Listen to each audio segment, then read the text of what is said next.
Alright everyone, welcome to the channel. So in today's video, I'm going to be talking about how you can spot the bottom for Bitcoin, the first signs of a bear market bottom, and how to navigate these bear market lows. We're going to be looking at a few different indicators. We're actually going to be looking at the dollar, we're going to be looking at the RSI on Bitcoin, we're going to be looking at a few technicals including the moving averages and accumulation for Bitcoin, and we're also going to be finishing off with market psychology. So with that being said, let's jump right into our first chart. So one useful way to navigate the bear market lows is to look at the correlation between BTC USD and the DXY index. Now, the reason we do this is because Bitcoin has historically been inversely correlated to the dollar. And what you actually notice is we've got these three data points trending from basically the past almost 6 years worth of data, more of 5.5 or so. But what you can see is we've got these three vertical lines. First one coming in at the 2nd of January 2017, second top coming in 23rd of March 2020, and the final top coming in basically where we are now / last week. You can see the dollar has been on a pretty brutal rally. We did this on the weekly, so it might be a few days out, but nonetheless, you know, buying near the bottom is the purpose of this video, not buying the exact bottom. So looking at this, if the dollar has topped out now, what can we historically expect for the Bitcoin price? Now, if we go over into Bitcoin, you'll see that I've extrapolated these trend lines over once again, 2nd of January, 23rd of March, and the 9th of May. And what you'll notice is if we go back to the first data point, if you bought, because like I said, the dollar is inversely correlated to Bitcoin, so you know historically the dollar tops out and goes down. That is normally when Bitcoin starts a run. If you bought the dollar, or rather if you bought Bitcoin as the dollar was topping out, you know, you could have waited a couple of days, you could have waited a couple of weeks, but you can see that this pretty much nailed the bottom. Obviously this was more of a slow grind accumulation range up into this bear market, but nonetheless, you can clearly see as soon as the dollar topped, Bitcoin went on a massive parabolic rally. We went up 2,600%.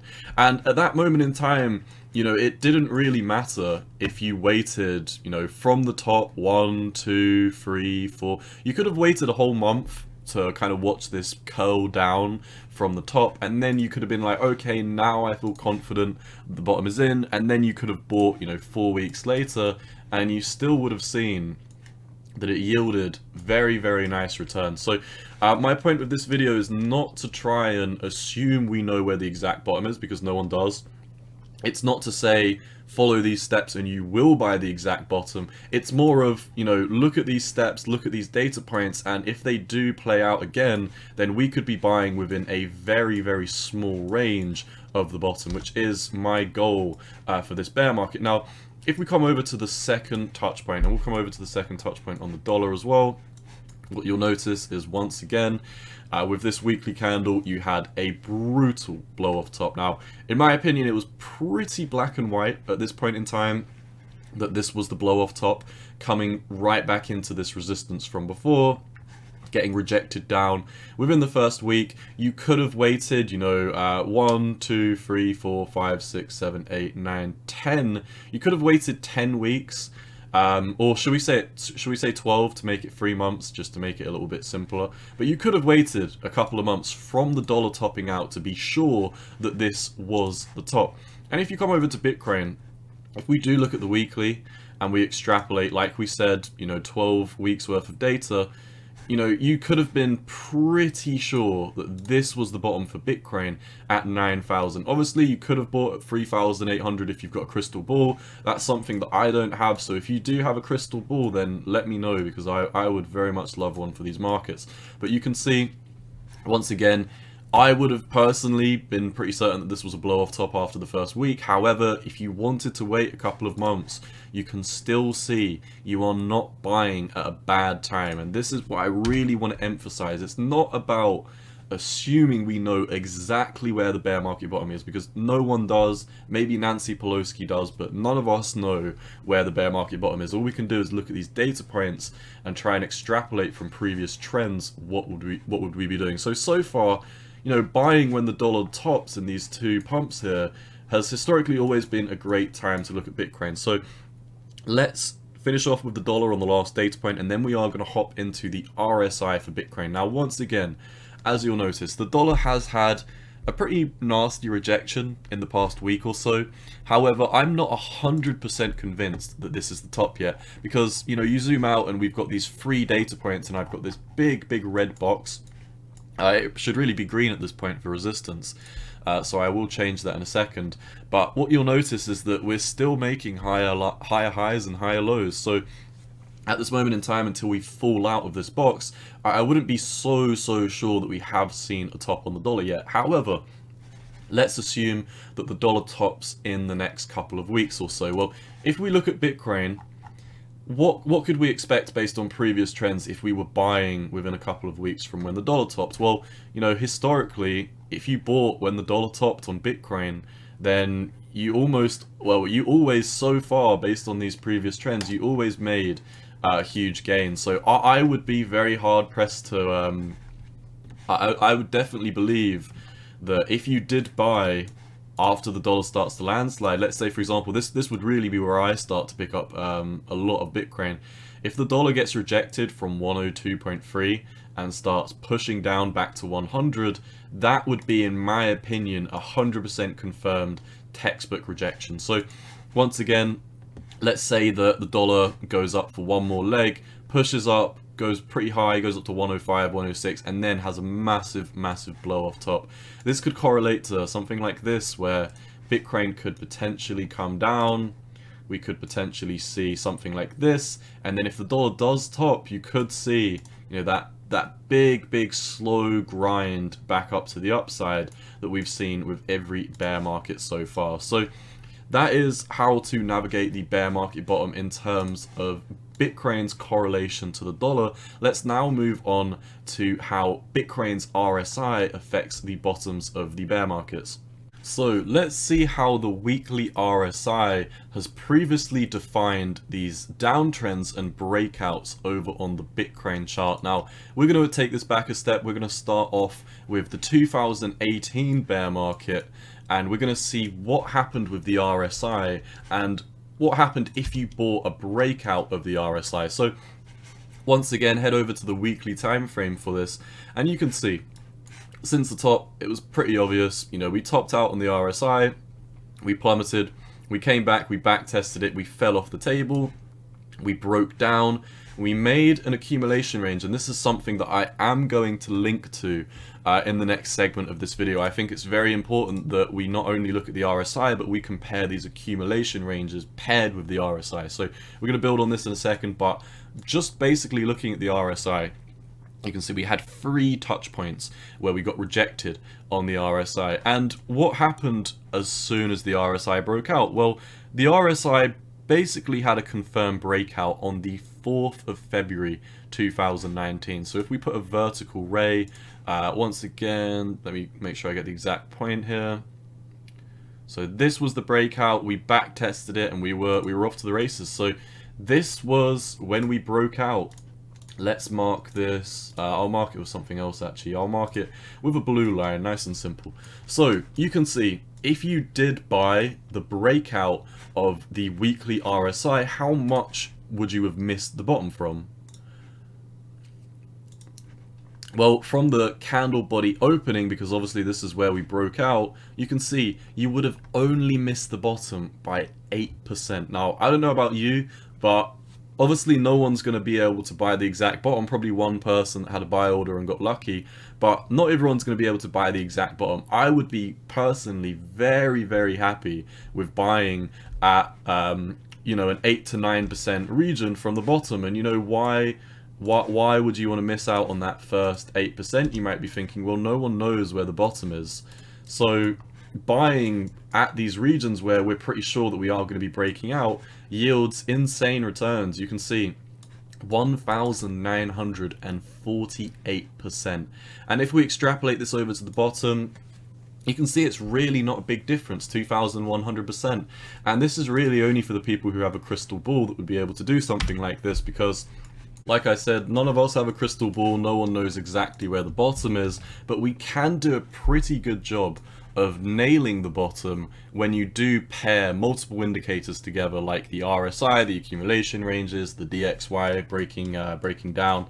But obviously at this moment in time, you can see that there's only so much we can do at this point in time. I could estimate that this would be something that we're going to do, because in my opinion, I think Bitcoin's coming down to 22,000, then I think it's going to have a bounce, then I think it's going to come back and double bottom at 26. Why do I think that? Because in the previous cycle, we broke down from a triangle pattern, we had a huge blow off bottom, we had a huge rally, we had a huge dump, and then we were off to the races.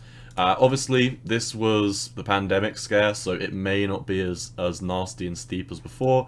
However, these trends have played out time and time and time again. You can see here, big rally, back test, off to the races. It is the same kind of W pattern, double bottom formation that we make every single time on Bitcoin. So, like I said, we don't have a breakout on the RSI at this moment in time, so I can only assume that something like this could be playing out in the next couple of months or so, and this is actually really what I think is going to be playing out. But bear in mind, like I said, none of us have a crystal ball. If you do keep an eye on both the RSI and the US dollar tops, then you'd have a pretty good chance of nailing the bottom, in my opinion. So that is the RSI segment of this video done. Let's hop over to the technicals.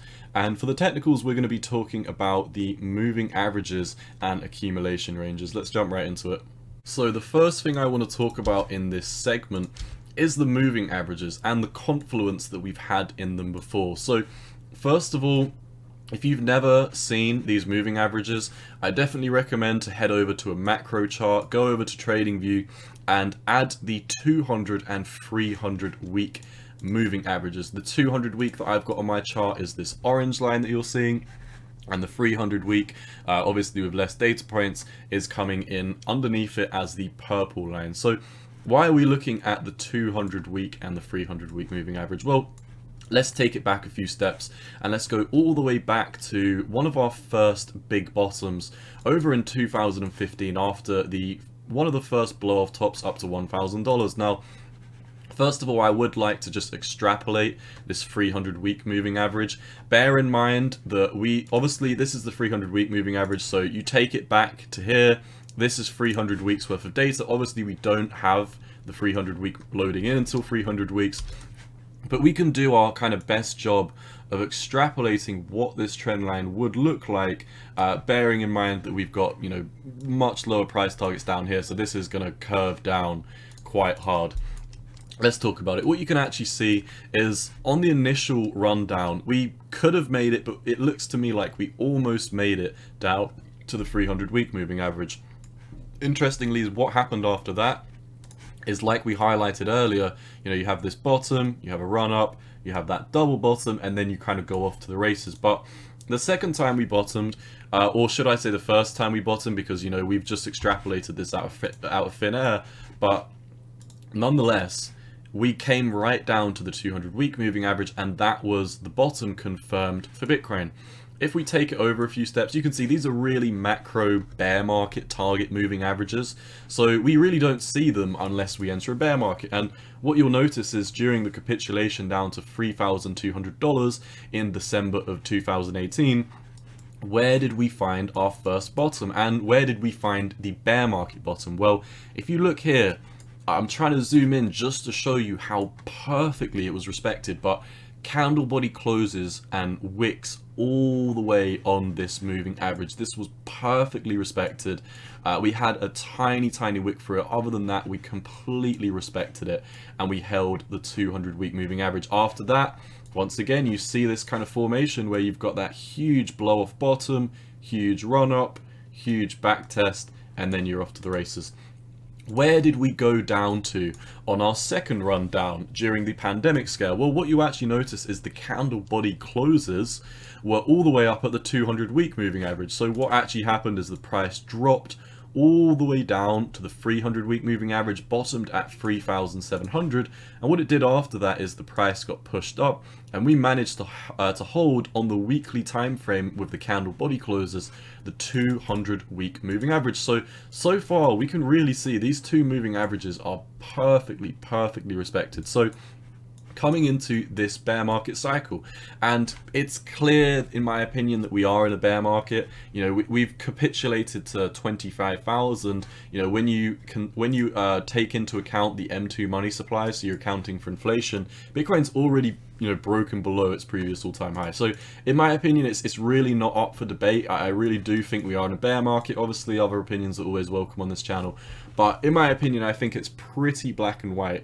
that we're in a bear market, and we are going to go to lower price targets. But the thing is with these bear markets is when you realize you're in a bear market, the bottom's not too far away, and that's what I think is going to be going on here. I really don't think that we're going to be lollygagging within this region for more than a month or so. So in my opinion, like I said, we would be coming down to the 200-week moving average. So another way to expect when Bitcoin has bottomed is to keep an eye on how the 200-week and the 300-week currently at this week. Obviously these are going to change every week. Currently coming in at 22,000 for the 200-week and coming in at 16,500 actually for the 300-week moving average. So if we keep an eye on the 200-week to start with, because I think we're coming down to 22,000, if we do have a super strong bounce on the 200-week, and we did what we did before, where you know you have this mega bounce, you back test it, and then you're off to the races. You know, you've got a confirmed W breakout.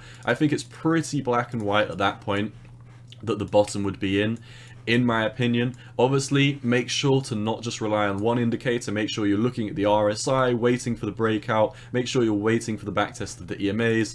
Keep an eye on the dollar as well, because these are very important indicators. Now, for the rest of the segment, I really just want to spend a minute or so talking about the accumulation ranges that we normally find at the bottom of these bear markets. Now, if we get a rectangle tool, you can see we always do this. We break down, we have that mass capitulation, and then we normally trend sideways for a bit. With this, we trended sideways for approximately 19 weeks or 133 days or so. If we go back another couple of steps, you can see we don't have as much of a black and white accumulation range, but I would say that this accumulation range was absolutely perfect, because we broke down into it, and you know, you could even tighten this up a bit if you want to discount the wicks. That would literally be a perfect textbook accumulation range. Sideways price action after you've done the mass capitulation. You kind of chop to the side for a couple of weeks.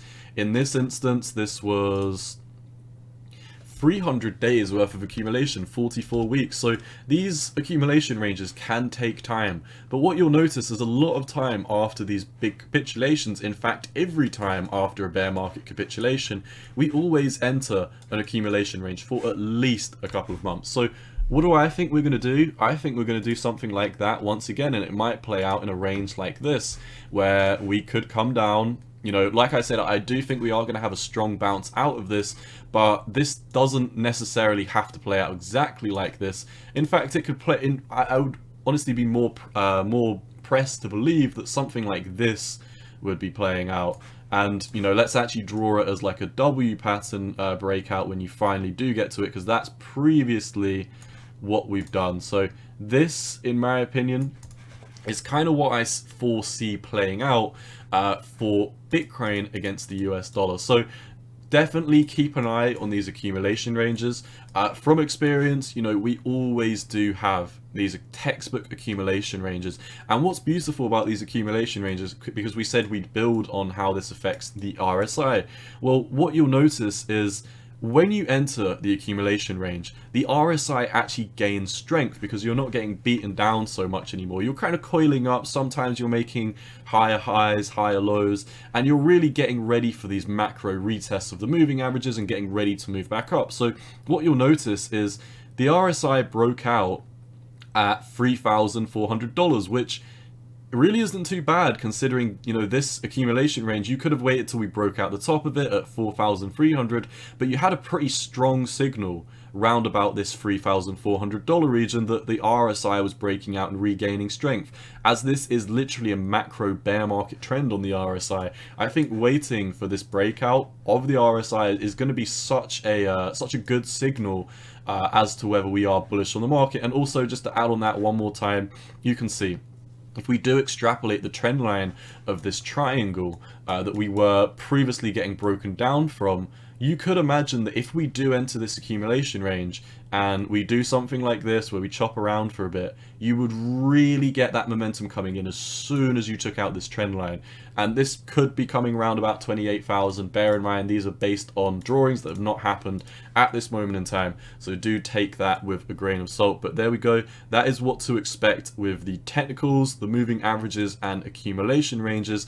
Let's finish off the video with the market psychology.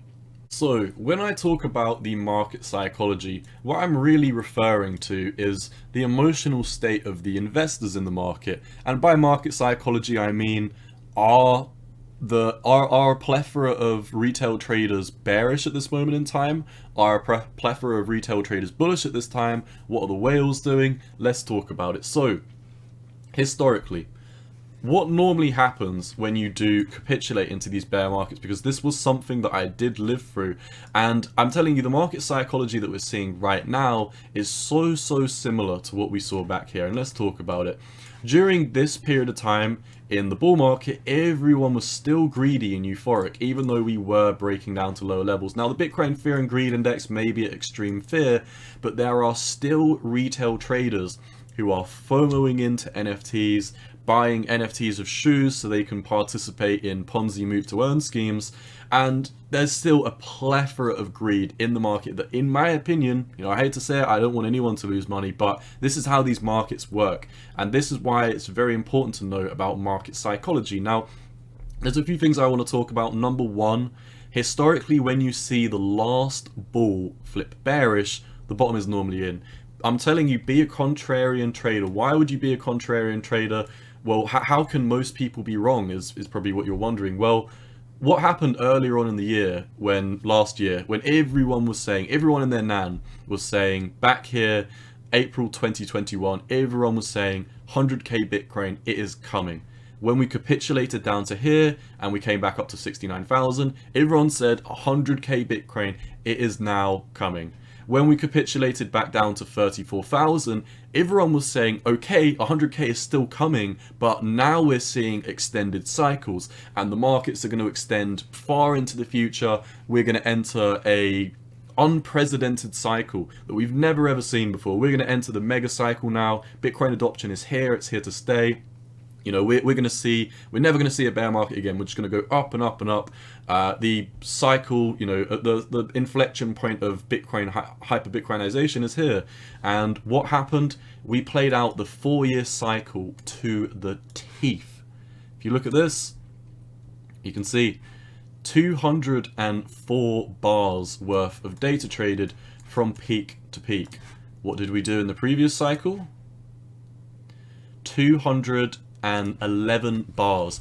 This was your 4-year cycle. It was staring everyone down the face like looking down the barrel of a shotgun, but no one wanted to acknowledge it or recognize that it was a thing. And this is what I'm saying. The majority of retail traders will be wrong. That's just a fact. Everyone was calling for 100k Bitcoin. Literally, I can't think of any YouTuber who wasn't calling for 100k Bitcoin this market cycle, and every single one of them are wrong. So what does that matter now we're entering a bear market? Well, what I'm trying to say with this is the market psychology is still very greedy. Altcoin traders are still, running into a lot of these move to earns. For example, we're still seeing a sea of green. SLP up 5% as of the time of recording this. Luna is up 47% today. And this is a cryptocurrency that literally got rug pulled and died the other day. And people are still buying it. This, in my opinion, is the perfect definition of peak greed. While Bitcoin may be massively capitulating, we're still experiencing mass greed in the market. And this is exactly what we were witnessing on this weekly candle before the mass capitulation. We had already fallen out of the triangle, just like we had here. But what happened here is Because like I said, I was in this cycle. A lot of new cryptos, they were not innovating. Everyone was kind of copy and pasting the privacy coin formula from Monero and Zcash. Everyone and their nan came out of a new privacy coin. It was copy paste, copy paste, copy paste. No projects were innovating, and everyone was running into these hyped up projects at the time. Everyone was saying, you know, Litecoin to $1,000, XRP to $100. Even after we capitulated, this bounce back, this minor bounce back that we saw while we were still clearly in a massive downtrend, is what got so many retail traders out of bed. Tons of retail traders piled in, and they all got wrecked the next week. And I think that is kind of what we are going to be seeing within the next week, within the next month or so for Bitcoin. This doesn't mean Bitcoin can't come up to 34,000. It doesn't mean it can't come up to 38,000 before topping out again and coming back down. Bitcoin's cyclical. It's not going to give you a perfect window opportunity to look at the markets and say, okay, this is so black and white, this is what I do here, this is what I do there. We always need to look at different indicators. This is why I think it's very important that we look at the market psychology, we look at the fear and greed, we look at how the RSI defines the breakouts of these bear markets, we look at how the triple top on the dollar affects, you know, the price action in Bitcoin, because like we said, you know, these triple tops have historically always been the run-up points for Bitcoin. So with that being said, be very cautious if retail traders are still being greedy. When all the retail traders get flushed out, when no one wants to buy, when everyone thinks it's over, that is the time to buy. I'm telling you, when everyone was saying Bitcoin was going to zero during the pandemic scare, that was the time to buy. When everyone got bored of crypto because we entered this bear market, that was the time to buy. Market psychology is very sickly, and it's also cyclical because it happens cycle over cycle over cycle. It does the same things. The emotions in the market never leave. They are the exact same time after time after time. So make sure to keep your emotions in check when you are navigating these markets. I hope you found this video useful. Like I said, I'm going to be using a plethora of indicators from market psychology, from the RSI, from these accumulation ranges, breakouts of the RSI. I'm going to be looking at these moving averages for price targets, and also very importantly, I'm going to be keeping my eyes on the US dollar index, which is the DXY, and I'm going to be seeing, you know, is this topping out? Because if we do something like this, I'd be very convinced that the bottom would either be in or it would be very near. Hope you found some value in this video. If you did, please like, comment and subscribe. That's all I've got for you today. As always, cowboy out. Peace.